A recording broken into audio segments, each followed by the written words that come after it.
Hello, friends. This is Dave Hurwitz, executive editor at ClassicsToday.com, here with a really interesting Dvořák box that you may not know about, although you may have seen bits of it floating around. It's this Naxos set of Dvořák, the complete published orchestral works.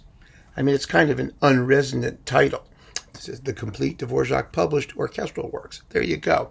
But what makes this so interesting is that it actually has more stuff in it than the two big Superfund boxes of orchestral pieces.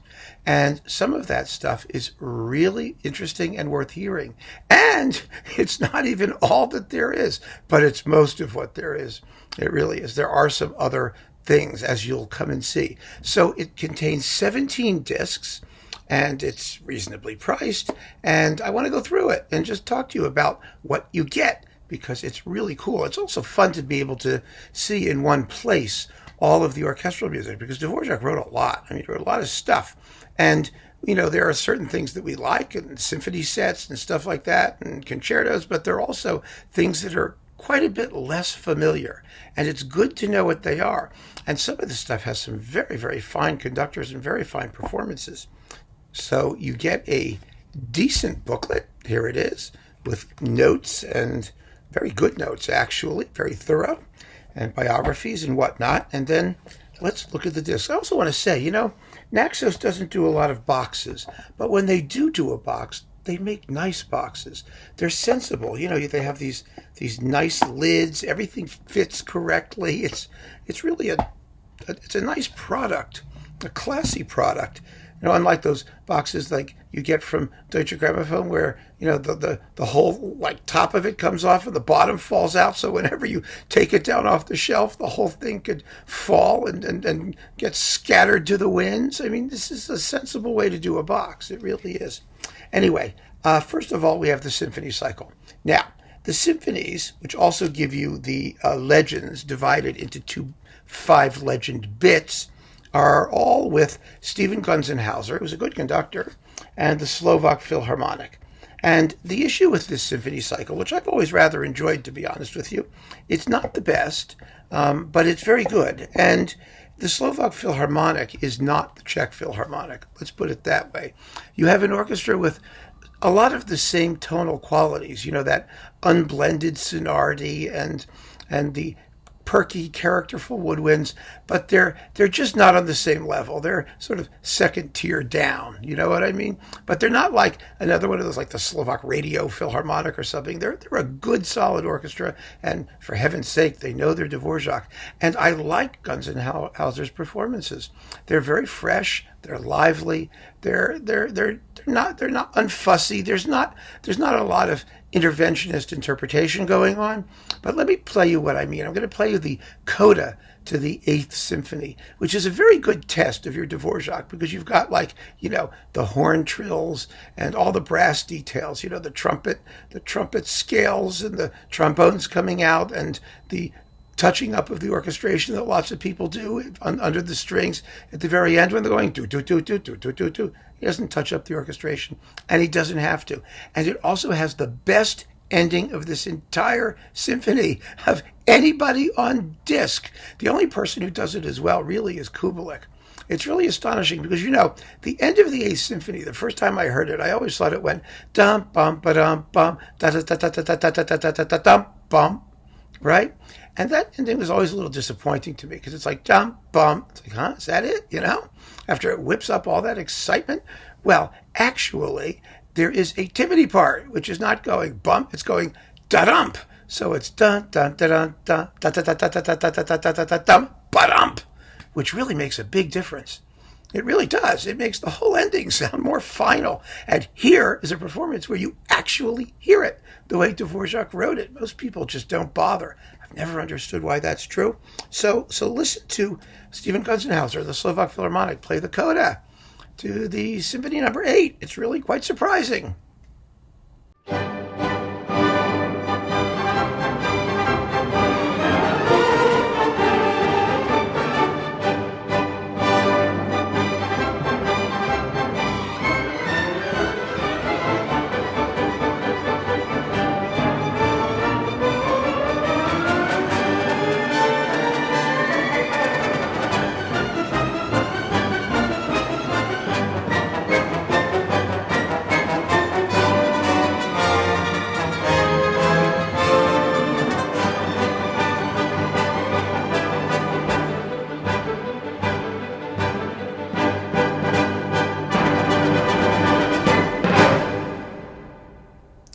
So, you see, even though this may not be the greatest Dvořák symphony cycle taken in toto, there are things here that are definitely worth hearing. So once the symphonies are out of the way, let's just go through the rest of it. That's the first 5 discs. Let's go through the next dozen, a lot of stuff, and see what we get.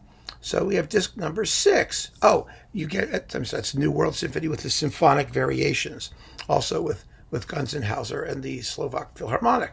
So that's great. Then we've got the piano concerto with Jeno Jando and Anthony Witt. Now, everybody likes Anthony Witt. He's a really good, solid conductor. It's a very good performance of the piano concerto. And you also get the Water Goblin. Ooh, the Water Goblin. We all love the Water Goblin. Then on disc 8, we have here the Violin Concerto. This is with Ilya Kahler. Again, a very, very good performance of the Violin Concerto. Nothing not to like. I mean, Kahler is a terrific violinist. It's with the Polish National Radio Symphony Orchestra under, Kamila Kolczycki. And then you get also the Romance for Violin and Orchestra and the Mazurka for Violin and Orchestra. And I dropped disc number 9. Is that what it is? Yes. Disc number 9 will have, of course, the Cello Concerto with Maria Kliegel and the Royal Philharmonic under Michael Halas. Perfectly fine.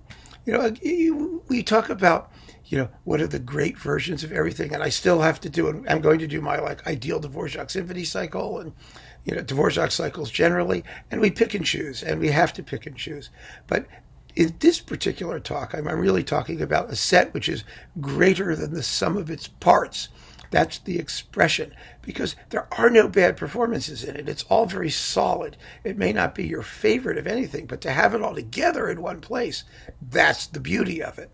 So you've got the Cello Concerto and Silent Woods, and the Rondo for cello and orchestra. This is split between Maria Kliegel and Dmitry Yablonsky, and the Russian Philharmonic. So there you get all the cello stuff for cello and orchestra. It does not contain this set, the first cello concerto, the early one that was only written for cello and piano and later orchestrated by other hands. Then we've got the Slavonic Dances. This is the Slovak Philharmonic with Zdeněk Kozler. This is a very good Slavonic Dances. It really is. It's really up there with the really good Slavonic dance recordings. First rate. Absolutely first rate. Joyous and fun to listen to and well recorded and nothing not to love. Then we have this is really fun.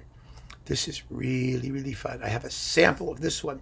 We have this 3 Slavonic Rhapsodies, which are gorgeous, and virtually unknown. I mean, Tovey even talked about a couple of them, but people do not play the Dvořák Slavonic Rhapsodies. They were obviously modeled on Liszt's Hungarian Rhapsodies, and they are really better, in most respects. And we really ought to hear them. But the really interesting thing on this disc is a piece called Rhapsody or Symphonic Poem.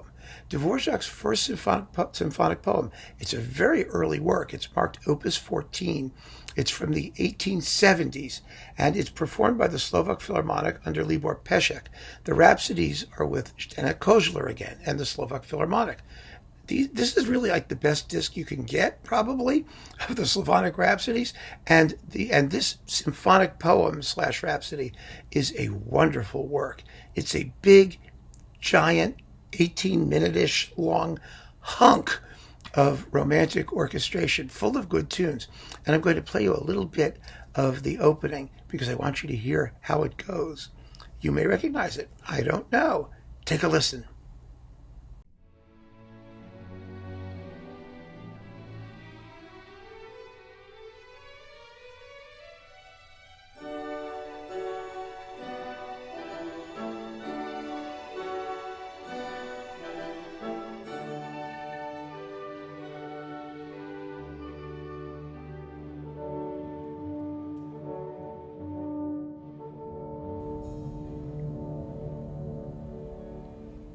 A little bit of the Rhapsody, Opus 14. You recognize that tune? It's the trio of the scherzo from the First Symphony, which Dvořák thought was lost. But as we all know, the First Symphony has some really good tunes in it, and they did not go to waste. One of them wound up there in the Rhapsody. It's a good piece. You really ought to hear it. And that's why I particularly like this set, because you get these very rare, interesting performances. I think there's only one more recording of the Rhapsody. It was on Capriccio as part of like a set of odds and ends also of Dvořák. But this is really, really fun music and interestingly orchestrated and full of good tunes. It's Dvořák. What's not to love? Okay, next. Oh, the three other tone poems, The Noon Witch, The Golden Spinning Wheel, and The Wild Dove, or The Wood Dove. Here they all are with the Polish National Radio Symphony Orchestra under Stephen Gunzenhauser. Fresh, lively, impactful performances. Nothing not to like. Nothing at all. Disc number 13. See, now we're getting to the fun stuff. Okay, the two serenades. The serenade for winds, the serenade for strings, the notturno in B major. I love that. That's that piece that came from the fourth string quartet. It sounds like the Siegfried Idyll, only it was written first.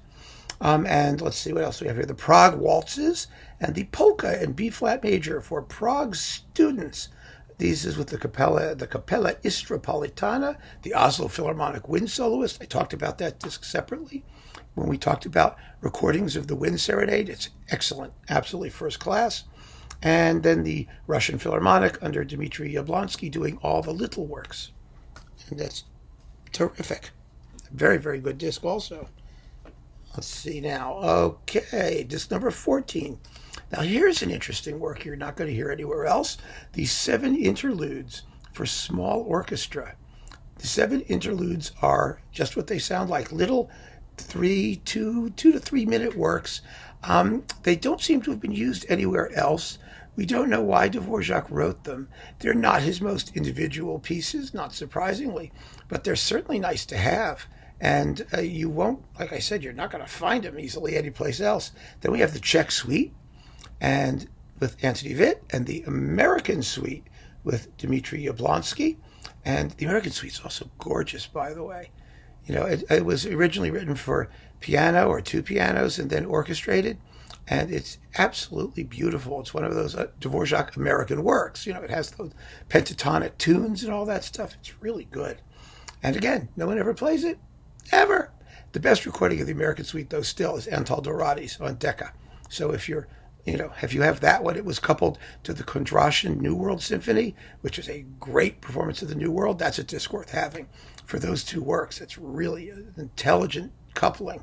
And then we have the Polonaise in B flat or E flat, and the Festival March. I love the Festival March. Talk about a fun occasional piece.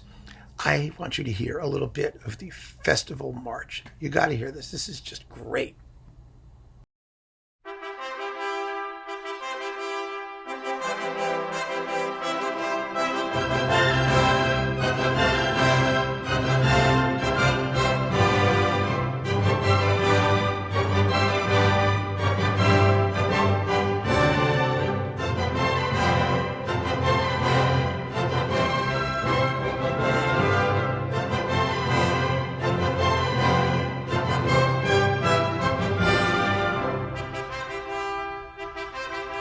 It sounds so Slavic and so Dvořák-y, doesn't it? But the fun thing about the Festival March is that there's no way you can march to it. I can't imagine anyone march to it. The rhythm just doesn't work if you're actually trying to march, and that's what makes it so much fun, to my way of thinking. It's got this sort of joy to it that I think is unique, really, even in just a little chip off the master's workbench. Then we get, this is a great disc. This is a disc, it was on Marco Polo originally, a disc of opera overtures and preludes. This is with the Slovak Radio Symphony under Robert Stankowski. I think this is just wonderful stuff. See, there's so much good orchestral music in Dvořák's operas, and we don't hear it because they're stuck in the operas, but it's great stuff because some of the operas are great stuff. Dvořák's operas are horribly underrated. He is horribly underrated as an opera composer, except for Rusalka, which I think is sort of a pity because Kate and the Devil is fabulous. It's a masterpiece. It's one of the great comic operas of the 19th century. And Dmitri, in its revised version, is fantastic. I really haven't heard a Dvořák opera that was not a good opera. The Jacobin is incredible. It's really the the 19th century's answer to Mozart. It's a glorious work. And you get bits of a lot of them here. You get the overture to King and Charcoal Burner. There's an opera that's never going to get done because of the title alone. Oh my God, it's awful. And Dvořák wrote it twice, two completely separate settings of the same libretto. And, they still haven't been recorded in their complete form. It would be awfully interesting to hear them. But you get this overture. It's like a 9-minute overture. It's a serious work and beautiful. Then there's two preludes and the ballet from the Jacobin, which, as I said, is a masterpiece, no question about it. And then Kate and the Devil, or the Devil and Kate, actually, because in Czech it's Čert a Kaťa. It goes devil first. And these are wonderful. This is a terrific comic opera with a huge, juicy overture. And then I'm going to play with the prelude to Act 2, because it's Dvořák making fun of the Nibelheim scene in Das Rheingold. You get exactly the same idea. And if you know your Ring and you know Das Rheingold, you're going to laugh out loud when you hear this sucker. Take a listen.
Terrific, isn't it?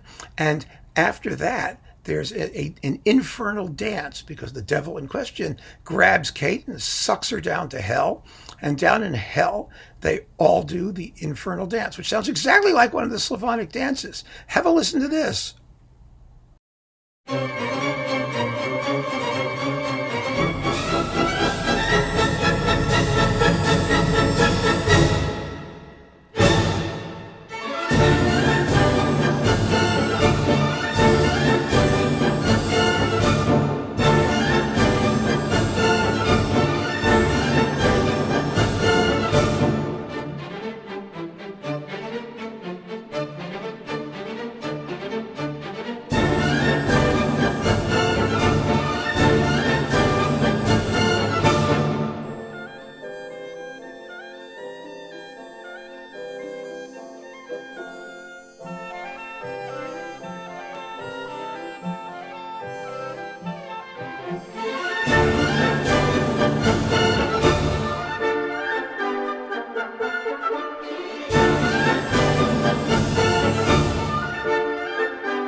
So if you like the Slavonic dances, there's no reason not to like the infernal dance from the Devil and Kate. I mean, Dvořák probably got the idea from Offenbach, from the Can-Can, which of course is the infernal dance in hell from Orpheus in the underworld. But, and Dvořák played a lot of Offenbach when he was the violist in the National Theater, in the Prague Provisional Theater, whichever one he was in. They did mostly operettas, and Offenbach was a feature of the repertoire there. So he could have got the idea from there, but you didn't need Offenbach to do an infernal dance like that in a comic opera. It's a great opera, great opera. Then we get the overture and polonaise from Rusalka, and the overture to Dmitri and the overture to Armida, Dvořák's last opera. Most people don't even know he did an Armida, since everybody did an Armida. And Dvořák's is very, very beautiful. Dmitri, in its original form, had this overture attached to it. It is the worst piece of music Dvořák ever wrote. I kid you not. It's a complete mess. Even the greatest masters had their off days. And I want to play you a little of Dvořák on an off day, because this overture meanders about. It's got some great tunes in it. It's Dvořák, so how could it not? But my God, what a formless mess. And listen to what happens in the middle of it.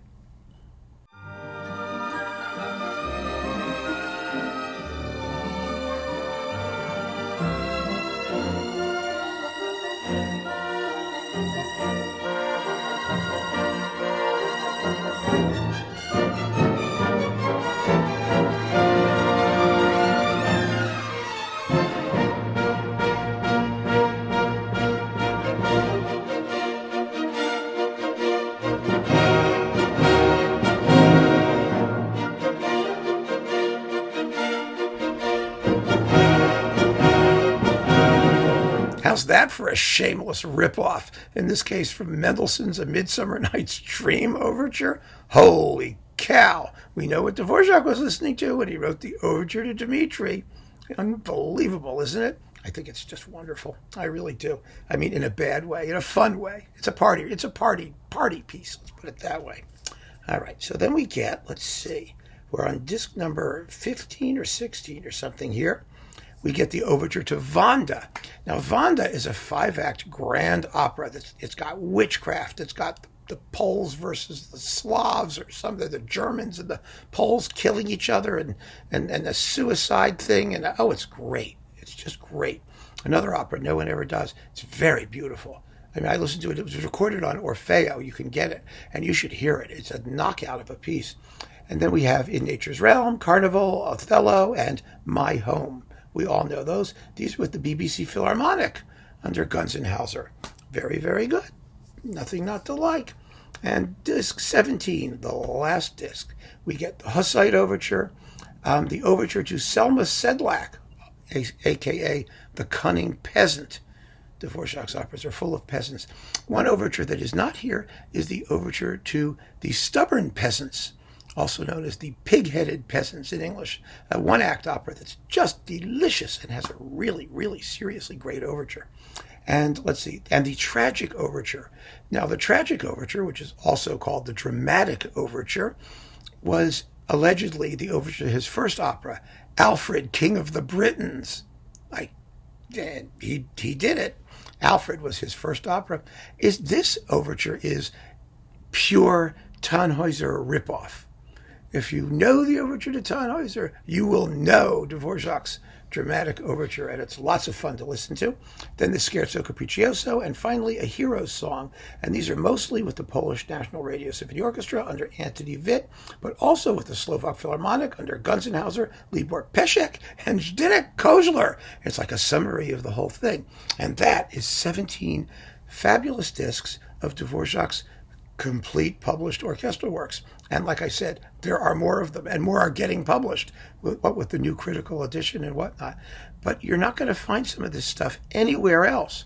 And so I really want you to know that this thing is out there. It exists. It's a real sort of library edition, handy to have, and very nicely assembled, nicely packaged, and the performances, like I said, are mostly first rate. So give it a shot if you're looking for some Dvořák that's off the beaten path. And if you can't find all of this other stuff separately, it's very difficult to find, but the price makes it worth having still more Dvořák in your collection if you're a serious Dvořák person, as I am. So keep on listening, folks. Thank you for joining me. Take care.